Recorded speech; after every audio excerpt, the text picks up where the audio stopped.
Welcome to the Manuchehri podcast. Over the last 30 years, it has been my joy to assist humanity in aligning with their magnificence so they may heal, discover their natural gifts, and communicate with loved ones living on the other side. May you also experience delight while we dance in the powerful, intuitive world of energy. Let's get going. Hello, everyone, and welcome to the podcast. I want to talk a little bit about intuition before I go to the phone lines or the recordings. You can always go to energyintuitive.com and click on the podcast page and leave a voicemail that I will play live, well, not live, but live for me, and answer your question for you, which brings me great joy. And you get a free self-hypnosis for doing it. So thank you so much. Intuition is never, ever, ever going to make sense to your logical mind. So if you're getting intuitive hits and you're waiting for your brain to validate it, it's not going to happen. In reality, the truth, that's what real reality really means. And we all kind of have different realities, but there's even a supreme reality for all, where there is enormous truth to behold for everyone, for all of us, which we can get to and experience through consciousness, through being present, being aware, choosing joy, being happy, because consciousness exists in a high vibration, not a low frequency. So the truth of all things is the mind is meant to be quiet. It's not supposed to analyze or process.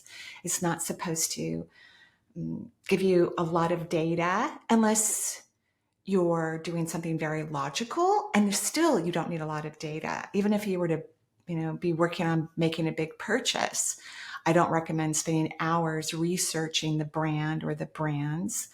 I would actually ask that you sit, rest, become present in the lower half of your body, close to your emotional response system so you can be near your intuition.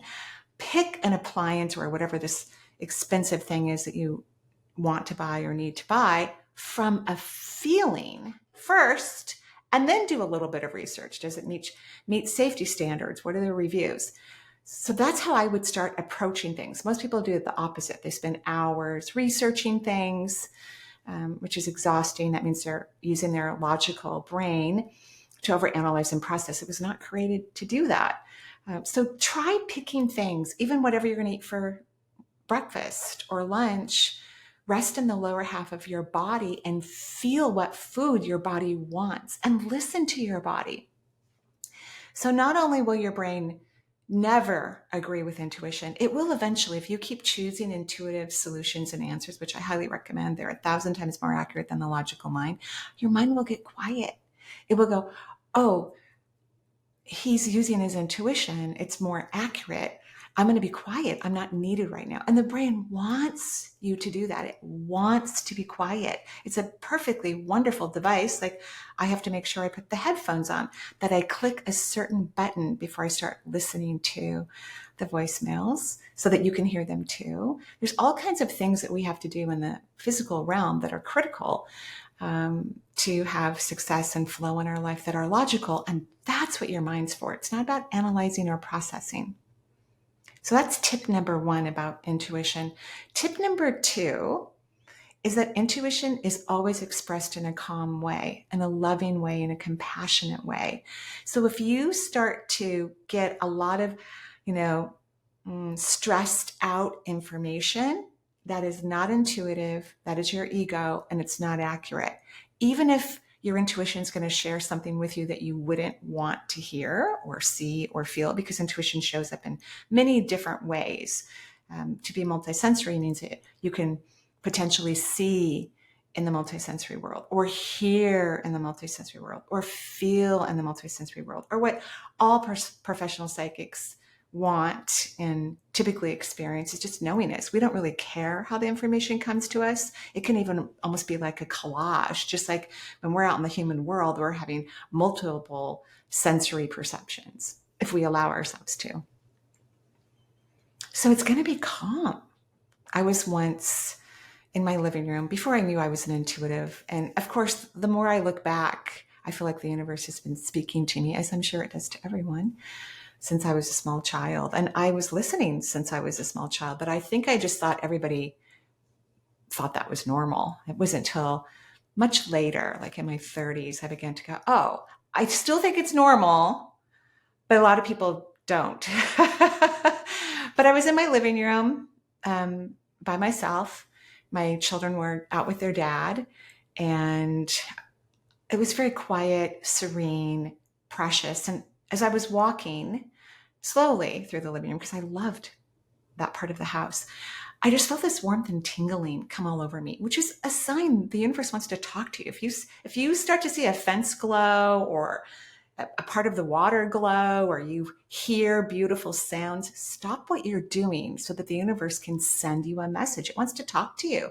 The universe is very intelligent. We don't even need to tell it what we want. It already knows what we need and we want. What we're working on as we continue to connect to our vast intuitive nature is to be quiet so we can absorb the information, and to not let our ego try to run the show, because the ego will ask fearful questions and align to things that are fearful. And that's not the universe. That's not your intuition, your higher self, God, spirit guides. None of that expresses itself like that. And one of our dear friends was ill. When he was quite ill, he finally got diagnosed. I was a new nurse.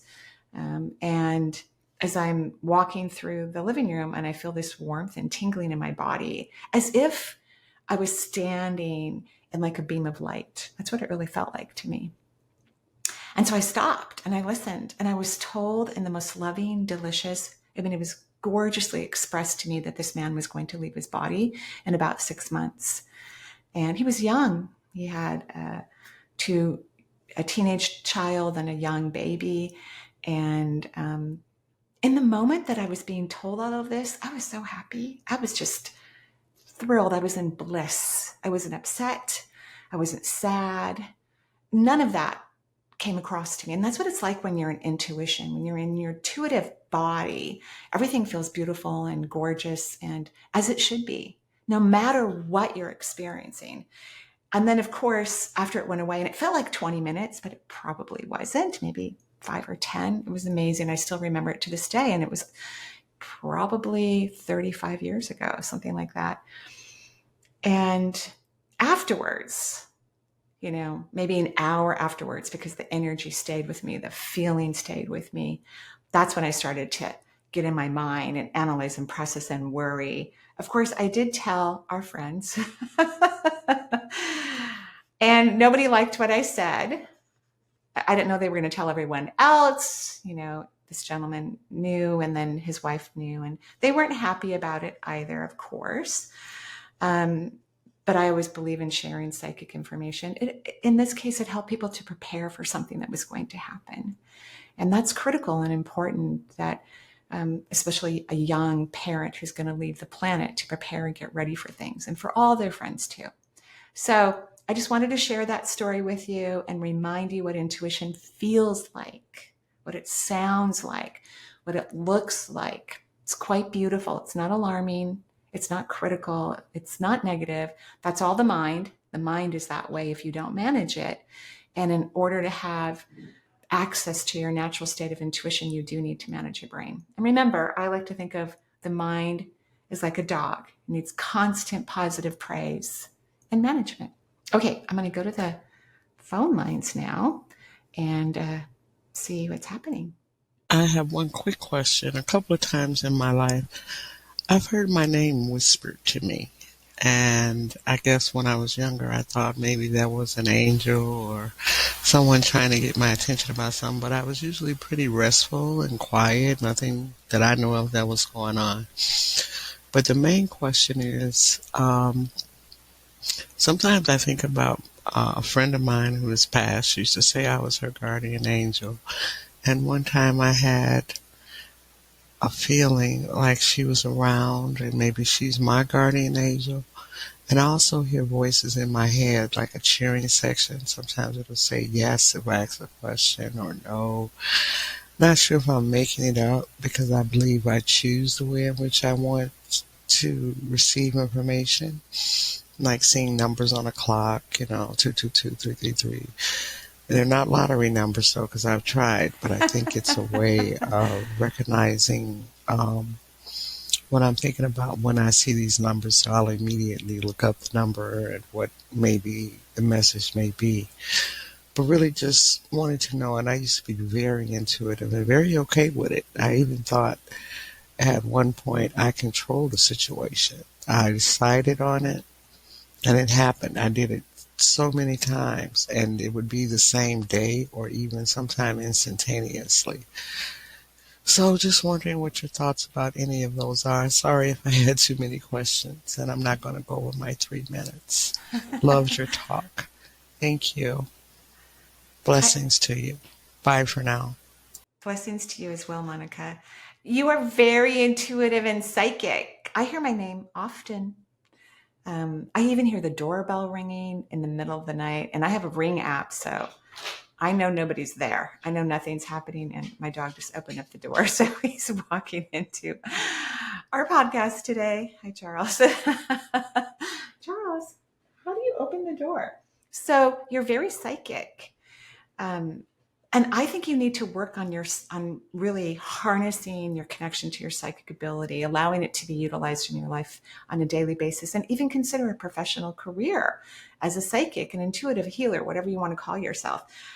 I think you would love it. I think you'd be great at it. I can tell that you're a very kind soul. You have great compassion for the human race and others. So the numbers, at least this is what I believe about the numbers, I enjoy them too as well. When I notice 1111 or 1212 or 333, what I believe is happening, but it could be a different experience for other people. I believe that the universe, my guides, my soul, because in a way, we're all one. So I kind of don't care what it is, although I like to always connect to creation or God. I like to go to the highest vibrational experience I possibly can when I'm, using my intuition, which is meant to be used all the time. But I believe that that means, those numbers, is that you're on the right track. They love what you're thinking right now. They love where your energy is. They're just giving you, thumbs up. Good job.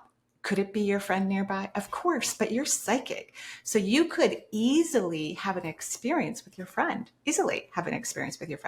I think you just maybe have to sit down, rest in the lower half of your body. A lot of people don't know that intuition comes from the second layer of the auric field, where the emotional response system is, not from the brain. Third eye is there, acts as a television screen to deliver, feelings and auditory sensations and so on. But if you rest in the lower half of your body, I think you could have a full out conference with your friend. She felt lucky around you. You have good energy. And so she felt good when she was around you. That's why she called you her guardian angel. And I'm sure she's watching over you. She seems funny to me. So I would hop on this train and go have some fun conversations with her, because it will be a blast. Okay, Monica, I hope that's helpful. Thank you. Hi, Marie. This is Lacey. I'm calling you from Arkansas. I'm so excited to have found you and to be able to hear from you. I'm really excited to see what you have to say. I'm wondering about my son and how to be the best mother that I can be for him. He was born in the beginning of COVID, so there have been challenges that came from that, and he seems to be a really special boy. My father-in-law passed away while I was pregnant with him and was never able to meet him. And I was hoping that I might be able to hear from him or anything from my spirit guides or from you, just messages for how to be the best mom that I can possibly be. Just anything that I could be doing better, or anything at all that you can see with my son and specific needs that he may have. Thank you so much. I can't thank you enough for taking the time to listen and to help. I hope this finds you well. Thank you, Lacey, and congratulations on your new child. All three of my daughters gave birth during COVID. So it was a little wonky, no baby showers, nobody could go to the hospital. We were happy all of their husbands could be at the hospital with them when they delivered, because we didn't even know if that was going to happen. So it was a little wacky, to be sure. Your father-in-law met your child because the soul doesn't usually enter the womb until birth.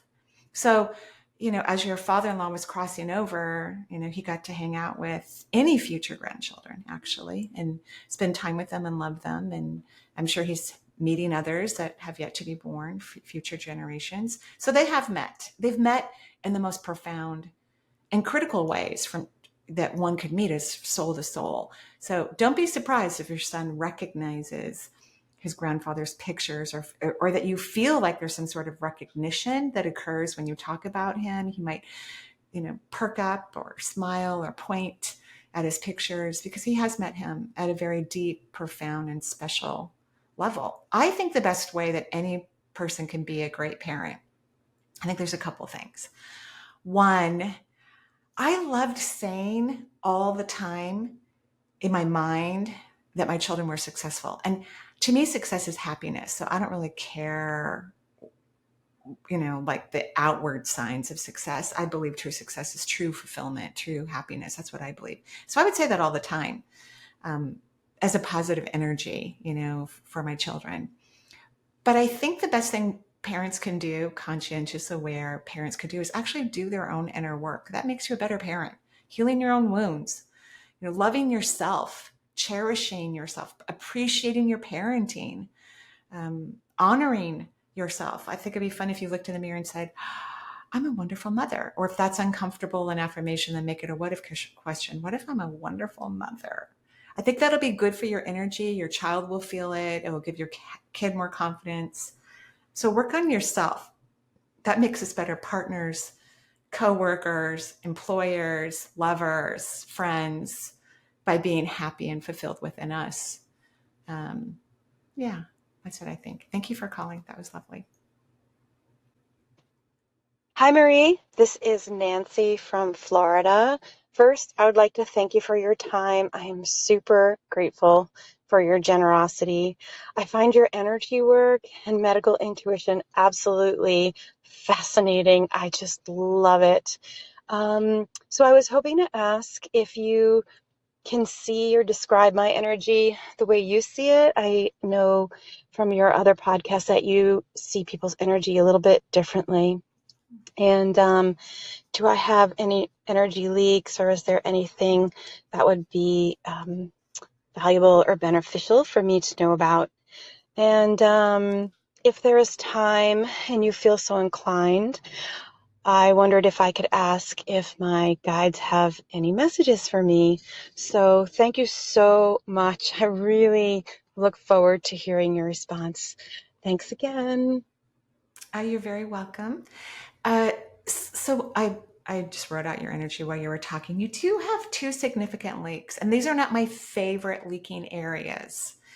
You have a moderate to large leak in the crown chakra and the root. And so that's the seventh chakra and the first. And they're pairs for each other. They meet multidimensionally right at the solar plexus. So in a way, they're cones, because when I look into chakras, which are, balls of light, they turn into cones for me. And so the tips of their cones for the first and the seventh chakra in everyone's body move all the way through the body and meet at the solar plexus, at the third chakra, which governs the immune system, by the way. They don't touch. I've never seen the tips actually touch each other. All the chakras have a pair. So 2, 3, 4, 5, and 6 have a front and a back portion of their chakras. And so there's one in the back and one in the front of the body. And the tips almost come together, but not quite. So energy is profound. You're just too nice and too kind, and you care too much for people. And you, in my opinion, you can disagree with anything I say. It would be best if you started to really value yourself and your self-worth and started appreciating yourself. I think everyone should wake up in the morning, because, when we go to sleep at night, our energy goes off to the heavens, goes way off into the heavens. And it gets recharged because we are also light. We're really more light than human, if you will. This is a temporary reality for us to experience, but our body is our temple. That's why it's important to listen to the body, pay attention to it. Yesterday, I had the funniest conversation with a client. I think we talked off and on our 90-minute session about please don't eat sugar. He had a lovely bag of jelly beans near him. He didn't want to hear about it. It was adorable, by the way. But I'm saying that people need to listen to their bodies. So you have this leak at your seventh vortex and your first vortex because you don't believe that you're worthy and deserving. And you may think you believe that, but from an emotional perspective, you don't, or you wouldn't allow this type of leaking to occur in your body, especially when the cones meet right at the solar plexus, right at the immune system area. You are taking tons of energy into your third eye. So you're very intuitive and psychic. So to stop these leaks, I think if you could wake up in the morning, sorry, kind of diverse there a little bit. Wake up in the morning, this would be for everyone, and say cool things to yourself. Go to your favorite view in the house or go outside, walk on morning dew, because it's really great for grounding, which will help you pull up energy into your physical form, and start saying out loud, thank you for my genius. Thank you for all of my amazing abilities. Thank you for my mastership. Thank you for my ability to unconditionally self-love. Just go into this generosity prayer about yourself and how magnificent you are for like 10 minutes every day. These leaks will go away. And start saying no to other people. That's why I remembered that person, because they needed to say no too. And they needed to say no to sugar. I don't know if that relates to you or not. I hope that's helpful. Thank you. Hi, Marie. My name is Lauren, and I'm calling from Colorado. I first was introduced to you through Alex Ferrari's podcast. I thoroughly enjoyed that, so thank you so much. I am newer to exploring my spirituality, and I started manifesting maybe 6 months ago, but I definitely feel like I still have a lot to learn. One question that I have is, I noticed that for the last few months, there's certain rooms in my house that whenever I walk in them, the light bulbs start flickering. And it's not something that happens around my husband or my children. It's mainly when I'm in the rooms. So I wasn't sure if that usually means something about my energy or if maybe it's just something weird about my house. So if you could give any feedback, I would thoroughly appreciate it. Thank you so much. Have a great day. Hi, Lauren. That's a good question. The same phenomenon happened to me and many people I know when they really started to open up to their multisensory experiences. Light bulbs can go out. I used to break vacuum cleaners, which really sucks because they're kind of expensive. I'm not breaking them anymore. Like now I have 3 vacuums. But microwaves can blow out. It's a sign that you've raised your vibration significantly. Your energy system is starting to affect energy. One of the things I still can't wear are watches. I break them. And of course, when I was a nurse, because that's when they started to break, I would have to go buy another one right away because I had to read people's respirations and their pulse while I'm at their bedside. And sometimes it was hard to kind of lean back and watch the clock through IV pulls. And, sometimes we had the room really dark. If someone was asleep, you still had to go in their room and check their vital signs regularly. So not only is this good, it's a very good sign, but be prepared for something else that's going to happen. So it can start off as lights in your house, but after a while, like it could happen tomorrow, you'll be driving in your car and street lights are going to go out. So it is a sign from the universe and a sign to you that you are doing great. You're on your path, you're expanding your energy, and you're affecting human electricity. I used to record all of my sessions. I mean, I've been doing this for a while, so we've gone through, cassettes, CDs. Now we do everything on, through computers and send it hightail. And sometimes when I record, and I still occasionally people want to actually have a session on the phone and I record it on a small device that I have, sometimes it won't record. If the energy is really intense, it won't record.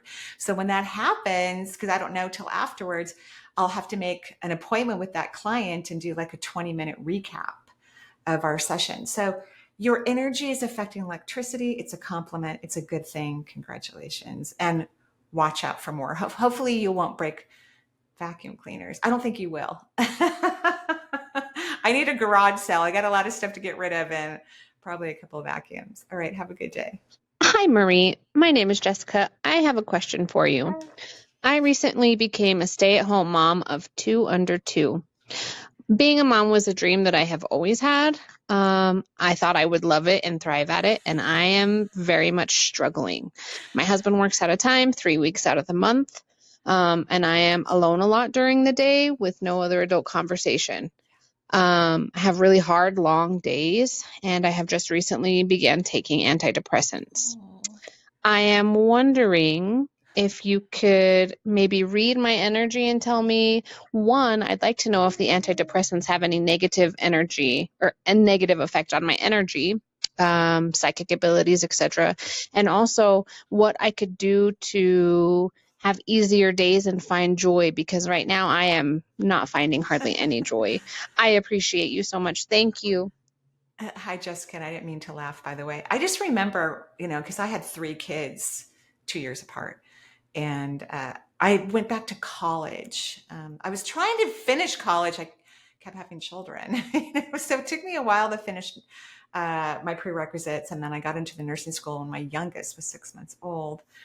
But going to school, I didn't have to be gone every single day. I didn't have to be gone for hours at a time. And my former spouse, my kid's dad, and we worked opposite shifts. So he worked graveyard or evening while I went to school. And then when I started working, I worked graveyard for quite a while. Don't necessarily recommend that. But before I kind of went back to school, or, because I would have to take time off, and I would get depressed too. I love raising children. I loved having kids. It was my dream as well since I was very young. It's one of my greatest joys. It's definitely one of the reasons why I wanted to come to Earth. I love my kids tremendously. But I needed more. Now, part of that could have been in my situation. I didn't have a really good spouse. I'm not saying that's your situation at all, but your spouse is gone. And raising kids is hard work. It's a lot of work. It's exhausting. Changing diapers and cleaning up things and cooking. It's exhausting. So I didn't have a great spouse, and for my emotional health and well-being, he was actually helpful in the house. He cooked, he cleaned, he braided hair. So we were a good team, if you will. But emotionally, I wasn't fulfilled. I don't think you're getting fulfilled emotionally. You need that. So I have a couple ideas. And you have little kids, so probably not going back to work quite yet. But maybe you could hire a helper who could come into the house and help with the kids while your husband's gone. I think that would be great for you. Someone you could talk with, someone you can hold a baby while you unload the dishwasher. I just think you need that interaction, and I think it'll make you 1,000 times happier. And you could then escape every once in a while, go have lunch with a friend, go buy a cute shirt, and I do think there is some disconnect with your spouse emotionally. I don't mean anything, super problematic, but maybe let him know, hey, I need more emotional support. Text me, send me flowers more often. Tell me you love me. Tell me how proud you are of me. You also love verbal praise, which is not a bad thing. It's one of the 5 languages of love. It happens to be one of mine, by the way. And so he needs to be a little bit more aware of that. I know he's busy. You're busy. He's used to this independent woman who was very fulfilled in her work life. And you are working. You're probably working harder than you ever have in your life. In fact, when I worked in the hospital, I went there to relax, and I worked in oncology. So you don't think you would relax there, but I did, and I got paid to relax versus being at home, which again, I loved, raising kids. So that's what I think. Hire a helper to help you fold laundry, hold kids, go get some coffee. You need more interaction. You need more adult interaction, and you need someone to help you. And there's nothing wrong with that. I think it's the hardest job on the planet to successfully raise a family. That's what I think. And good job. I'm glad you're doing it. And thank you for your service, literally. And go hire someone to help you, and let your husband verbally and emotionally support you more. Just have a talk about it. You'll be happier. Okay. Bye-bye. Hi, Marie. This is Rachel. I'm calling from California. And, woo! Oh, gosh. I didn't set the timer. That's okay. My question is I've been getting some financial help just during the holidays from my brother and his wife, and for my birthday. And he sold his company, and she said it wouldn't be what it was before. And I've not heard from him. He hasn't called me in a couple of years.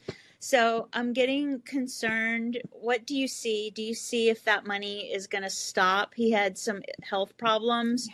And so she's obviously, they're well off, but she's obviously going to take care of her family and her kids if anything happens to him. So I was wondering if you saw that that's going to stop or really get less than what it was. I need to bring in some more money in order to just basically survive. I have what I need. And so I was wondering if you saw any way or anything, any skills or anything coming in where I could be self-supportive, my own person, my own boss. I was doing art for a while. I thought I was making angels, and then COVID happened and stuff. And so the bookstores closed down, and Etsy really wasn't it for me to sell them on. And I wasn't able to get it. I was going to wash it in a gold wash, these angels, nature spirits.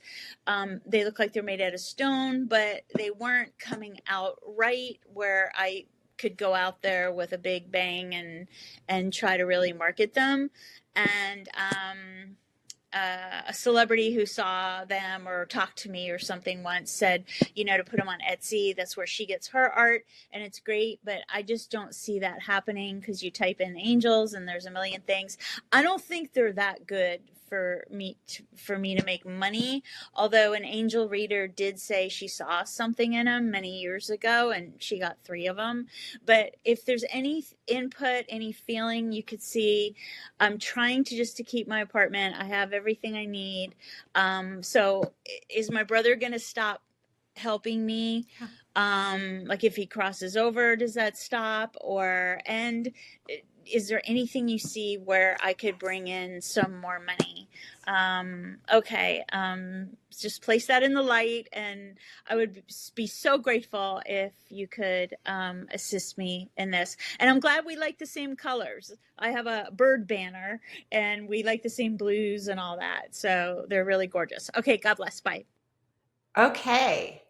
So Rachel, people come to Earth for different reasons. I believe I'm saying the correct name. Yes, Rachel. One of the reasons why you came to Earth here is to learn some practical things and to do some practical things, and you have a lot of resistance against it. You don't want to do it. And so it would be critical for you, go get a job if you don't have one. Do something fun, like work in a coffee shop. At least I think that would be fun, even though I don't drink a lot of coffee. I think it would be fun, walking all day and making cool drinks. But you need to start to become practical. And it's going to help you ground. It's going to bring more of that light energy inside of you. Because even though you are light, you're also in a human form living on a planet that requires practicality. I think that your art could do very well, actually, but I want you to go get a job if you don't have one. That's critical. I do think the money, they're very conscientious and kind to you. They've kind of bent over backwards for you, in my opinion, because family members don't have to share wealth if they don't want to. It's not necessary. People are meant to create their own wealth. It's normal to have financial freedom. So they definitely don't want to give you any more, but they feel some sort of obligation for you. I'm not sure why. So for now, I think you're going to continue to get the same amount, but you're not going to get any big payout. I don't think that's going to happen. And I don't think you should. I think you should put on your big girl pants or big human pants or guy pants or whatever you want to call them, and go out and be a little bit more productive. Now, if you don't have a job, that is. Now, what also needs to change, especially for your art, and creating a job that you enjoy or like, is that you have to change your relationship to wealth. Wealth is just simply subatomic particles. That's all it is. So I always have people think of something that really authentically brings them joy each time they engage with wealth. So before you transfer funds, you think of this thing that brings you joy.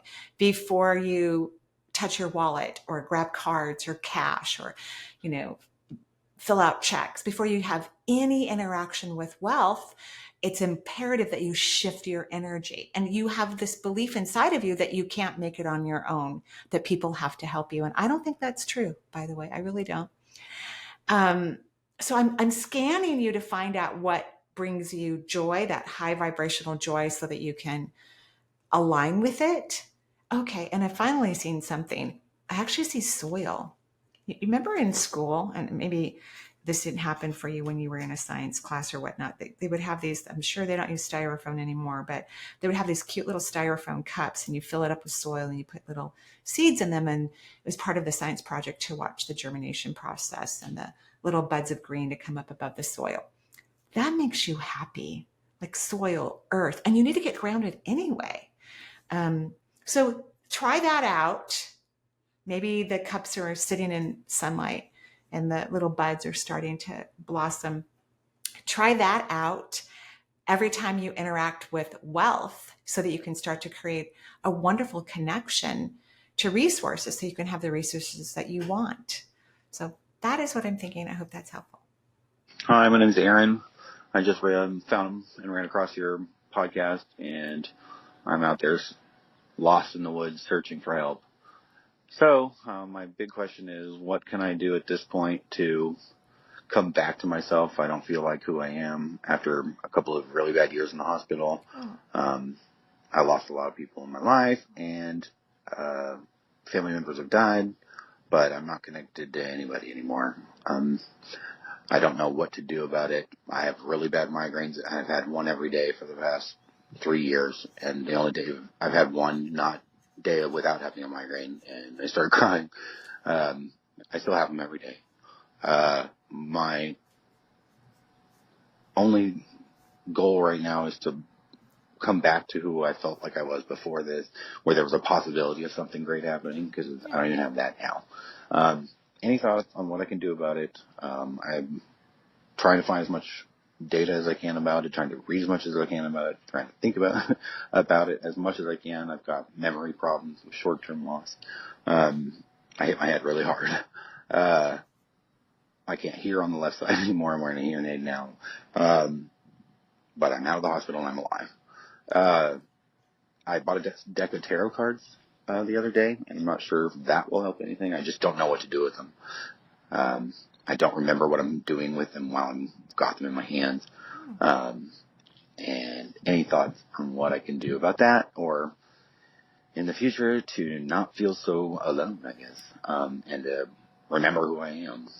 Because my life was happy, it was terrible and awesome at the same time, but I understood there was a reason for that. At this point, I don't know why. I don't even know why I'm here and why I woke up.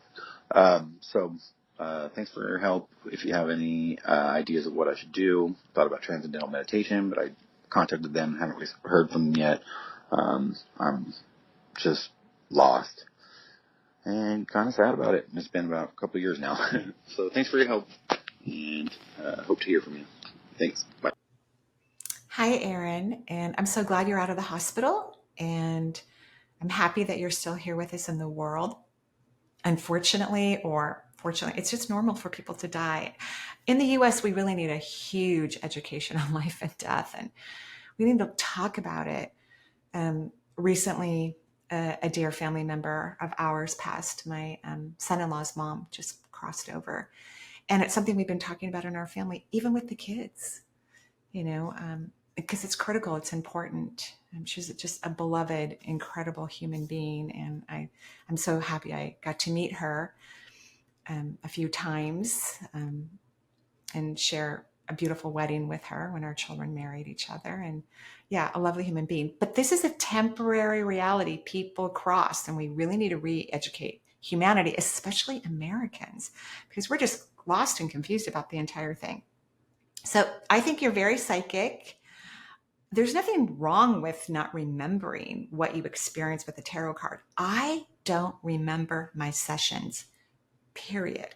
So on my schedule, it'll have a person's name, and it'll have an R if they're a repeat, or an N if they're a new client. And that's critical for me because anyone I've seen before is going to expect me to remember them. And I can if I focus. If I focus within, I mean, I won't remember them right away, that's for sure. But within 5 to 10 minutes, I'll start to read. Their energy may become familiar to me 90% of the time. But it's actually a good sign when it comes to psychic energy and intuition to not recall things, because when you're in psychic energy, you're very, very present. This is something my children are understanding, all these smart intellectual kids, that parenting is a very incredible present experience. Just loving your kid, it's an incredible present experience. So you kind of forget things because when you're so present, you don't have a lot of recall about it because you're supposed to go to the next present moment and the next present moment. So I think it's a good sign that you don't recall the tarot. What I think would be critical for you is to fall madly in love with you. That's what's next. You have to love yourself. You were not raised by loving people. No disrespect to your parents. I'm sure they loved you, but they weren't outwardly loving people. They didn't talk lovingly way. There's definitely certain cultures and certain groups of families that don't really do that. They don't have a lot of verbal praise or love for their kids. I think that's not a good idea, by the way. But different people are raised differently, and so they have different ideas and different experiences. But you need to fall madly in love with you. Madly in love with you. And it's an emotional experience. It's a great book. It's called Love Yourself as If Your Life Depended on It. It is on my website. I don't know if there's an actual link to it, but it's on our referral page. It's written by a guy who I can't remember his name. I may have even interviewed him, but he was a .com guy, very successful, and got sick. And in order for him to get well, he fell in love with himself. But falling in love with oneself is critical for no matter what we want to develop, no matter what we want to change. It's critical to spend enormous amounts of time loving oneself. So that means, once again, the definition of ego is incorrect in the dictionary. I kind of feel like when whoever wrote that definition was only thinking of narcissists, and not everyone's a narcissist or has narcissistic tendencies. We have a fair amount of narcissists on the planet right now, but it's not everyone. It's probably not 50% of the population. It's kind of a high number, but it's not that high. So falling in love with you would be great. I think what could be helpful is some near infrared and red light therapy. I like platinum therapy. I also like red rush.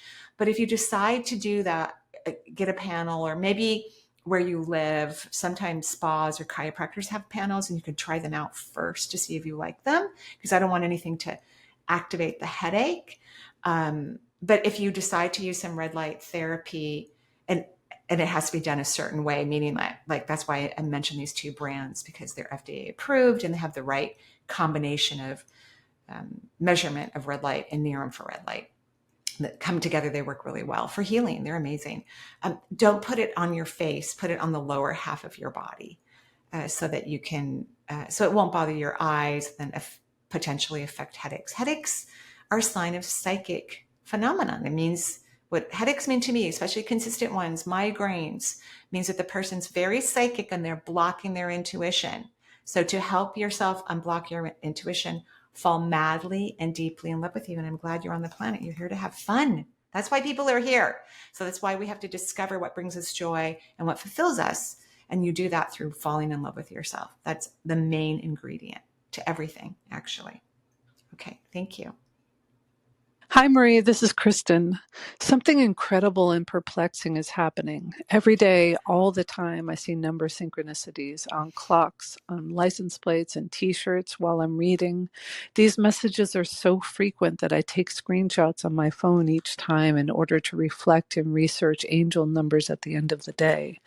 Astoundingly, I might have 20 to 30 beginning from a dream, wake up at 3:33 a.m. to my car's odometer this morning that reads 123444.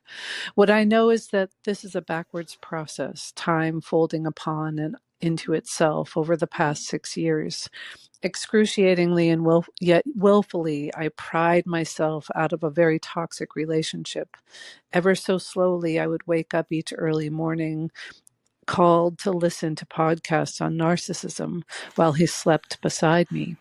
And then, click, click, click, I turned all my knowledge on the subject towards him, realizing what my constant anxiety meant, realizing my recurring dreams in which he was only partially there, and finally realizing I had to get out because my light and my life were being drained. I used to reject and dismiss the notion of loving myself, but now on my intuitive nature walks, as I call them, I see so much beauty in instances that the universe is so funny. Like leaving a handmade book of quotes on a brush-filled hill next to a busy street where I walk. I'm clearer. My system is not coursing with anxiety and fear anymore. Where once I studied theology, now I have a building faith in Uni, as I call her. With this inner opening, I'm pulling myself together to erode old beliefs and manifesting massive financial abundance to take care of my son. It is a privilege for me to be his mother, but I'm trying to get everything together to show him. Could you please share some insights on a couple topics? Why was this toxic man in my life? What are these number synchronicities relaying to me more than the Uni being right next to me and saying, keep going, keep going? I would love to know your ideas. Thank you so much for your presence and teaching me how to listen to myself and wiggle my toes when I'm meditating so that I can feel my body still. All your tools and techniques are so incredibly helpful. Thank you so much. I really appreciate you. I hope to hear you soon. Thank you. Bye. Goodbye, Kristin. That was so poetic. You're a poet. I think you should start writing poetry, especially about spirituality. We haven't really had, but not that I'm a huge avid reader of poetry, but I do love it. We haven't had a lot of poets recently that combine spirituality and consciousness with it. Rumi comes to mind, but that was a while ago, although it's continually retranslated in different ways. So your first question about why you allowed yourself, importantly, to have this relationship. So, I was just talking about narcissists before we listened to your voicemail. So narcissism, true narcissism, is a very, very, very deep, painful wound. Something tragic happened to that person in this lifetime, but also past lives, because we're really working on our past lives in this lifetime. But because we forget what we're working on is where our energy is moving through the veil. Most people forget, and they come into their body. It's reintroduced to us, usually at a lesser degree than the past life experiences. And each time we incarnate to work on a particular wound, the story gets more comfortable and less terrible, but it feels the same, by the way. Until it's healed, it's going to feel the same. So narcissists are extremely wounded people. That doesn't mean anyone should have them in their life. That should not be happening. Especially old souls. Old souls should not have narcissists in their life. Narcissists are young souls too, right? They're very young. They haven't learned compassion yet. So old souls can have deep wounds too. And old souls who are purely focused on others and ignoring their own needs and not working into self-compassion are naturally attracted to narcissists or young souls with narcissistic tendencies. So even though his wound is significant and severe in terms of your experiences and other people's experiences with narcissists, your wound is or was just as challenging and difficult. So it's kind of like a magnet. You come together. Narcissistic type people are teaching older souls, because that's usually the relationship that comes together, because narcissists want a compassionate, kind, loving person to take care of them. That's what they want. They're not going to choose another person like them. If they do, that will be a better relationship, by the way. It will be better for sure. So they're attracted to people who are going to go, are you okay? What's wrong? Oh my gosh. And take on all the responsibility. They'll be okay if the narcissist never apologizes, at least for a long time, or takes any responsibility. So you come together because the narcissist is trying to teach the older soul who has its own deep wounds. I just don't have a name for it. Ignoring themselves. So let's call it that. They're teaching them selfishness. They're trying to teach them to be more selfish because that's critical. You can't just have the energy move to one side. The energy needs to be in the middle. When someone's an overly compassionate person and overly empathetic and only thinks about and cares about others, that's not healthy either. So the narcissist is trying to teach that to the older soul, and the older soul is trying to teach selflessness to the narcissist. Now, it doesn't mean that I don't believe in contracts. I'm not like other spiritualists. I have very different belief systems. And I believe creation is my greatest teacher. All of ours, really. It's not just my teacher, it's everyone's teacher. So there's no contracts because souls are independent agents and we have free will. It's the strongest law throughout all the universes. So it's not like you have to stay together, which you found out, in order to heal him so you can heal. That's not necessary. And you left appropriately. That's great. So that's why you came into that relationship. You want to heal this wound that you had way before you met this person. It's from multiple lifetimes where you have sacrificed yourself for others and you didn't listen to yourself or honor yourself. You took care of others, and that's not healthy. You want to be balanced where you are naturally compassionate. Of course you are. You always will be. But to be equally compassionate to yourself, which is quite remarkable in my opinion. I can't remember. I think you answered the question to the numbers, but you're very poetic. You're intuitive. You might have more ideas, but I really believe it's the universe cheerleading us and honoring us because humans get off kilter so quickly. And so when we get back in alignment, the numbers are going 33333, because like, oh, finally, I'm out of my head. I'm not analyzing. I'm not processing. I'm not lowering my vibration. And the universe is complimenting me. And then because those numbers are heartfelt for you and joyful, you raise your vibration even further. So I would think about them in your case as well, is that the universe is helping you to calibrate your energy because you get excited about it, you raise your frequency. And once you calibrate your energy to a certain vibration, you maintain it. And that's critical. As we expand, we change our frequency and our vibration, we hold a different calibration. It's really quite incredible. Okay, well, I have other things to do, everyone. So have a lovely day. I'm going to go off and see clients and teach a class tonight. If you're ever interested in classes I teach on my own platform and with the Shift Network, just go to energyintuitive.com. Have a beautiful day. Bye, everybody.